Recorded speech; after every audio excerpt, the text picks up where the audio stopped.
You know how everybody's talking about, especially on the right, you always hear them saying, we're number one, America's number one, all of that stuff.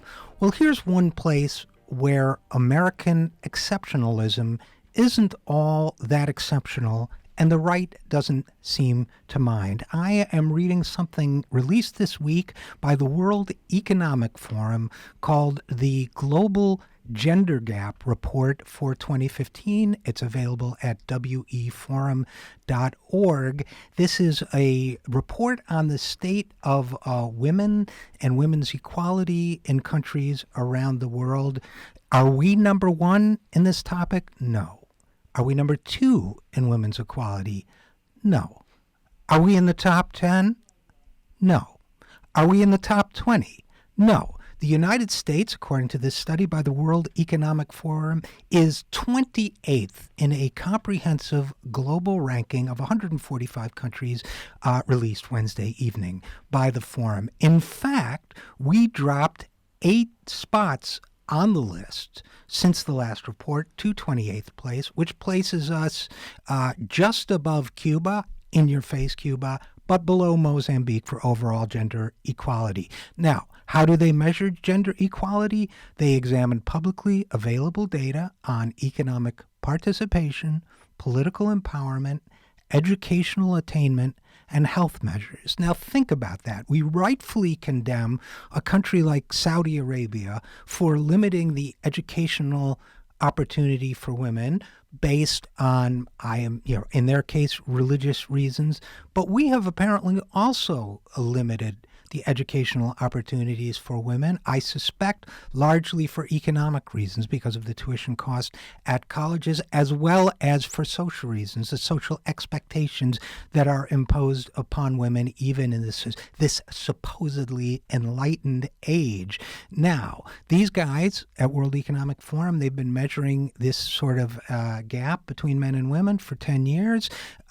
We fell behind on politics in this country, as Emily Peck of the Huffington Post reports. We fell behind on politics for one reason, because the number of women in cabinet level positions dropped to just 26% from 32%. Now think about that.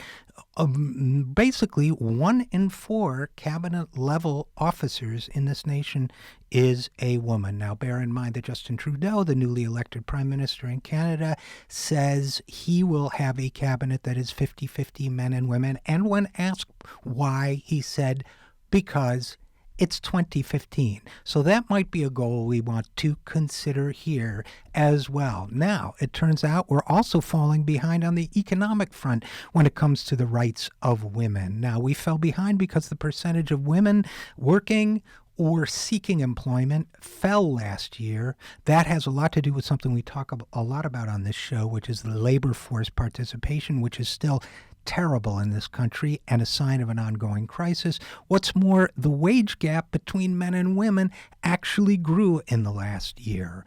Now, opportunity is also weaker in this country for women to get ahead in their careers. Why? Because we are the only developed nation that has no guarantee of vacation time, no guarantee of parental leave, caregiver leave, one of the worst child care situations, and so on. So how can women get ahead when they still bear the brunt of so many household duties, which is a social norm that needs to change more than it has? And how can women get ahead when they are not guaranteed what is guaranteed elsewhere in the developed world as a natural right? Now, the head of the World Economic Forum's study in this area said, quote, "It's less about a belief in equality and more about policies and business practices having to catch up with the reality of today's family structures." I would put that a little differently. I would say we do a pretty good job